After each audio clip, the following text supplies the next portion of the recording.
ఏమైంది Subrahmanyam? Evacuation work ఎంతవరకు వచ్చింది? సైక్లోన్ గురించిన అప్డేట్ ఏమైనా తెలిసిందా?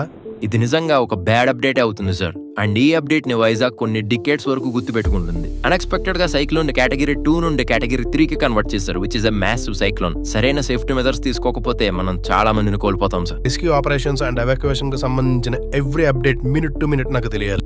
వాతావరణ శాఖ ఇచ్చిన ఆదేశాల మేరకు రాజు ఆ రోజు పొలం వెళ్ళలేదు. కానీ అతని మనసు మొత్తం అక్కడే ఉంది. దానికి కారణం తన కూతురు సావిత్రి. సావిత్రి ఒక అరుదైన అనారోగ్యంతో బాధపడుతుంది. రాజు తన దగ్గరున్న డబ్బు మొత్తం పొలం మీద పెట్టి వచ్చిన పంటతో ఆ జబ్బును గెలిచి తన కూతురిని దక్కించుకుందాం అనుకున్నాడు. ఇంకో 15 రోజుల్లో అతని పంట చేతికి వస్తుందన్న ఆనందంలో ఉండగా ఈ అనుకోని విపత్తు ఎదురైంది. సావిత్రి రాజు దగ్గరికి వచ్చి నాన్న రా ఆడుకుందామన్న వెంటనే రాజు కళ్ళల్లో నీళ్లు తిరిగాయి. తన కూతుర్ని కాపాడుకోలేనేమోనన్న భయం ముందు రాబోయే తుఫాను రాజుకి చాలా చిన్నదిగా అనిపించింది. బట్ ఐఎండీ ఆఫీస్లో జరిగిన ఒక చిన్న తప్పు రాజు గ్రామాన్ని నామరూపాలు లేకుండా చేయబోతుందని రాజుకి తెలియదు.